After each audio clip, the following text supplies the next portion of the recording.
Vasavi public school, ಕೋಟೆ ರಸ್ತೆ, ಶಿವಮೊಗ್ಗ. 2025-26ನೇ ಸಾಲಿನ ನರ್ಸರಿಯಿಂದ 10ನೇ ತರಗತಿಯವರೆಗೆ ಅಡ್ಮಿಷನ್ ಆರಂಭವಾಗಿದೆ.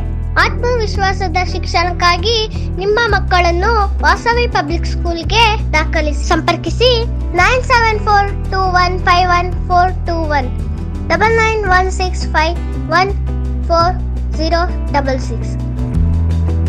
ಪತಂಜಲಿ ಯೋಗ ಮತ್ತು ಸಂಸ್ಥೆ, ಸೂಗೂರು ಗ್ರಾಮ ಪಂಚಾಯಿತಿ ಮತ್ತು ಸ್ಥಳೀಯ ಸಂಘ ಸಂಸ್ಥೆಗಳ ಸಂಯುಕ್ತ ಆಶ್ರಯದಲ್ಲಿ ಜಾನಪದ ಕಲೆಯನ್ನು ಮುಂದಿನ ಪೀಳಿಗೆ ಉಳಿಸುವಂತಹ ಅಭಿಯಾನವನ್ನು ಕಳೆದ 27 ವರ್ಷಗಳಿಂದ ಮಾಡಿಕೊಂಡು ಬಂದಿದ್ದು, ಈ ವರ್ಷದ ಕಾರ್ಯಕ್ರಮವನ್ನು ಶಿವಮೊಗ್ಗ ತಾಲೂಕು ಸೂಗೂರಿನ ಶ್ರೀ ಬಸವೇಶ್ವರ ವಿದ್ಯಾಸಂಸ್ಥೆಯ ಸಭಾಂಗಣದಲ್ಲಿ ಕಾರ್ಯಕ್ರಮ ಆಯೋಜಿಸಿದ್ದೀವಿ.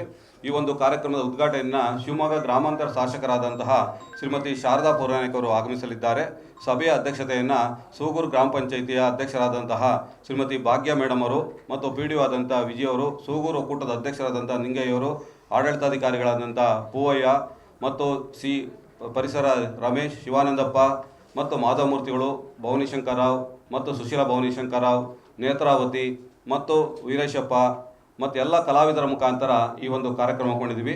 ಜಾನಪದ ಕಲೆಯನ್ನು ಮುಂದಿನ ಉಳಿಸುವ ದೃಷ್ಟಿಯಲ್ಲಿ 27 ವರ್ಷಗಳ ಒಂದು ವಿಶೇಷವಾದ ಕಾರ್ಯಕ್ರಮ. 40 ಕಲಾ ತಂಡಗಳ ಮುಖಾಂತರ 500ಕ್ಕೂ ಹೆಚ್ಚು ಕಲಾವಿದರು ತಮ್ಮ ಕಲಾ ಪ್ರದರ್ಶನ ಮಾಡಲಿದ್ದಾರೆ. ಈ ಒಂದು ಕಾರ್ಯಕ್ರಮದಲ್ಲಿ ಜಿಲ್ಲಾ ಪಂಚಾಯಿತು, ತಾಲೂಕ್ ಪಂಚಾಯತ್, ಗ್ರಾಮ ಪಂಚಾಯಿತಿಯಿಂದ ಅಧಿಕಾರಿಗಳನ್ನು ಸಹ ಅಧಿಕೃತವಾಗಿ ಇನ್ವೈಟ್ ಮಾಡಿದ್ದೀವಿ. ಈ ಒಂದು ಕಾರ್ಯಕ್ರಮ ಜಾನಪದ ಕಲೆಯನ್ನು ಮುಂದಿನ ಬೆಳೆಸುವಂಥದ್ದು. ಎಲೆಮರೆ ಕಾಯಿಯಂತೆ ಸಾಧನೆ ಮಾಡುವಂತಹ ಕಲಾವಿದರಿಗೆ, ಕಲಾ ತಂಡಗಳಿಗೆ MBK, LCRP, ಪಶುಸಖಿ, ಕೃಷಿಸಖಿ ಮತ್ತು ಸ್ವಸಹಾಯ ಸಂಘಗಳಿಗೆ ಸಹ್ಯಾದ್ರಿ ಮಲೆನಾಡು ಜಾನಪದ ಕಲಾ ಸೇವಾರತ್ನ ಎಂಬ ಪ್ರಶಸ್ತಿಯನ್ನು ಪ್ರದಾನ ಮಾಡುವುದರ ಮುಖಾಂತರ ಕಲೆಯನ್ನು ಮುಂದಿನ ಪೀಳಿಗೆ ಉಳಿಸುವ ದೃಷ್ಟಿಯಲ್ಲಿ ಪತಂಜಲಿ ಸಂಸ್ಥೆ ಕೆಲಸ ಮಾಡ್ತಿದೆ. ಪತಂಜಲಿ ಸಂಸ್ಥೆ ಜಾನಪದ ಯುವಜನ ಮೇಳಗಳನ್ನು ಮಾಡುವುದರ ಮುಖಾಂತರ ಜಿಲ್ಲಾ ಮಟ್ಟ, ರಾಜ್ಯ ಮಟ್ಟ, ರಾಷ್ಟ್ರ ಮಟ್ಟ, ಅಂತಾರಾಷ್ಟ್ರೀಯ ಮಟ್ಟದಲ್ಲಿ ಹಲವು ಪ್ರಶಸ್ತಿಗಳನ್ನು ಪಡೆಯುವುದರ ಮುಖಾಂತರ ಸಮಗ್ರ ಪ್ರಶಸ್ತಿಯನ್ನು ಪಡೆದಿದೆ.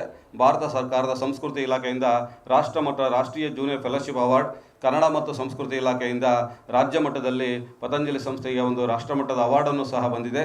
ನೆಹರು ಯುವ ಕೇಂದ್ರದ ಮುಖಾಂತರ ಜಿಲ್ಲಾ ಮಟ್ಟದ ಯುವ ಪ್ರಶಸ್ತಿ, ರೋಟರಿ ಕ್ಲಬ್ ಶಿವಮೊಗ್ಗ ಸೆಂಟ್ರಲ್ಲಿನ ಅಂತಾರಾಷ್ಟ್ರೀಯ ಯುವ ಪ್ರಶಸ್ತಿಯೂ ಸಹ ಪತಂಜಲಿ ಸಂಸ್ಥೆ ಬಂದಿದೆ. ಈ ಒಂದು ಕಾರ್ಯಕ್ರಮ ಮಾಡ್ತಿರೋ ಮುಖ್ಯ ಉದ್ದೇಶ ಅಳಿವಿನ ಅಂಚಿನಲ್ಲಿರುವ ಭಾರತೀಯ ಕಲೆಗಳನ್ನು ಮುಂದಿನ ಪೀಳಿಗೆ ಉಳಿಸುವಂಥದ್ದು. ಈಗಿನ ಸಿನಿಮಾ, TV, ಕಂಪ್ಯೂಟರ್ನ ಆಧುನಿಕತೆಯಲ್ಲಿ ಎಷ್ಟೋ ಕಲಾವಿದರು, ಕಲಾ ತಂಡ ಮೂಲೆ ಗುಂಪಾಗಿದ್ದಾರೆ. ಅಂಥ ಮೂಲೆ ಗುಂಪಾದಂಥ ಕಲಾವಿದರನ್ನು ಮುಂದಿನ ಪೀಳಿಗೆಗೆ ಉಳಿಸೋ ದೃಷ್ಟಿಯಲ್ಲಿ ಪತಂಜಲಿ ಸಂಸ್ಥೆ ಸ್ವಯಂ ಪ್ರೇರಣೆಯಿಂದ ಈ ಒಂದು ಕಾರ್ಯಕ್ರಮ ಮಾಡ್ತಿದ್ದೀವಿ. ಈ ಒಂದು ಕಾರ್ಯಕ್ರಮಕ್ಕೆ ಗ್ರಾಮ ಪಂಚಾಯಿತಿ ಮತ್ತು ಸ್ಥಳೀಯ ಸಂಘ ಸಂಸ್ಥೆಗಳು ಎಲ್ಲರೂ ಸಹ ಸಹಕಾರ ಕೊಡೋದ್ರ ಮುಖಾಂತರ ಕಲೆಯನ್ನು ಉಳಿಸ್ತಾ ಇದ್ದೀವಿ. ಆ ದೃಷ್ಟಿಯಲ್ಲಿ ತಾವೆಲ್ಲರೂ ಸಹ ಮಾಧ್ಯಮ ಮಿತ್ರರು ಈ ಒಂದು ಕಾರ್ಯಕ್ರಮಕ್ಕೆ ಆಗಮಿಸಬೇಕು. ಕಲೆಯನ್ನು ಮುಂದಿನ ಉಳಿಸೋ ದೃಷ್ಟಿಯಲ್ಲಿ ಹೆಚ್ಚಿನ ಪ್ರಚಾರವನ್ನು ಕೊಡೋದ್ರ ಮುಖಾಂತರ ಸಂಸ್ಥೆಯ ಒಂದು ಕಾರ್ಯಚಟುವಟಿಕೆ ಸಹಕಾರ ಬೆಂಬಲ ನೀಡಬೇಕಾಗಿ ಈ ಸಂದರ್ಭದಲ್ಲಿ ಸುದ್ದಿಗೋಷ್ಠಿಯಲ್ಲಿ ತಮ್ಮನ್ನು ವಿನಂತಿ ಮಾಡಿಸ್ಕೊತಿದ್ದೀನಿ. ಈ ಒಂದು ಪತಂಜಲಿ ಸಂಸ್ಥೆ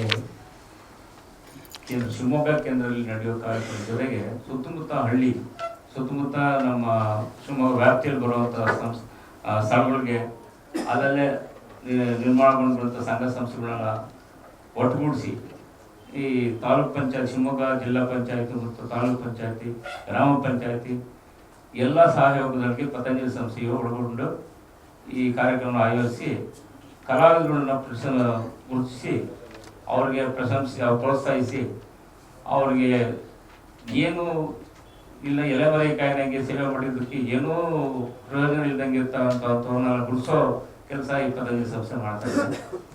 ಪ್ರತಿ ತಿಂಗಳು ಪ್ರತಿ ಭಾನುವಾರ, ಫಸ್ಟ್ ಭಾನುವಾರ ಪತಂಜಲಿ ಸಂಸ್ಥೆ ಹೊಸಮನೆ ಕೇಂದ್ರದಲ್ಲಿ ಈ ಜನಪದ ಕಲಾ ವೈಭವ ನಡೆಯುತ್ತೆ. ಅದೇ ರೀತಿ ಆಯಾ ಹೋಬಳಿ ಹೆಡ್ ಕ್ವಾರ್ಟರ್ಗಳು ಅಂತ ಸೆಲೆಕ್ಟೆಡ್ ಪ್ಲೇಸ್ಗಳಲ್ಲಿ, ಸಂಘ ಸಂಸ್ಥೆಗಳು ಇರುವಂಥ ಪ್ಲೇಸ್ಗಳಲ್ಲಿ ಈ ಕಲಾವಿದರುಗಳನ್ನ ಗುರುತಿಸುವಂಥ ಕೆಲಸನ ಆಯಾ ಕೇಂದ್ರಗಳಿಗೆ ಹೋಗಿ ಚಟುವಟಿಕೆ ನಡೆಸುವಂಥ ಕಾರ್ಯಕ್ರಮ ನಡೆಸ್ತಾ ಇದ್ದೀವಿ. ಈ ಸಂಸ್ಥೆ ಮೂಲ ಉದ್ದೇಶ ಕಲಾವಿದರಿಗೆ ಸಿಗಬೇಕಾದ ಒಂದೊಂದು ಪ್ರಾಧಾನ್ಯತೆ, ಅವ್ರಿಗೆ ಒಂದು ಸ್ವಲ್ಪ ಗುರುತುವಂಥ ಕೆಲಸ ಆಗಬೇಕು ಅನ್ನೋ ಉದ್ದೇಶ ಇಟ್ಕೊಂಡು ಮಾಡ್ತಾ ಇದ್ದೀವಿ. ಅದ್ರ ಜೊತೆಗೆ ಸಂಸ್ಥೆಯಿಂದ ಏನೇನು ಬಂದಿರ್ತೇವೋ ಅದು ಕೂಡ ಅಲ್ಲಿಗೆ ಯೋಜನೆಗಳ ಮುಖಾಂತರ ಕೆರೆ ನೀರು ಕೆರೆ ಚೆಲ್ಲುವಂತೆ ಈ ಕೆಲಸವನ್ನು ಮಾಡಿಸ್ತಾ ಇದ್ದೀವಿ. ಇದೇ ಥರ 31ನೇ ತಾರೀಕು ಮಾದಂಬಾವಿ ಹೊನ್ನಾಳಿ ತಾಲೂಕು ಅಲ್ಲಿ ಕೂಡ ಇದೇ ಥರ ಒಂದು ಕಾರ್ಯನ ಆಯೋಜಿಸಿದ್ವಿ.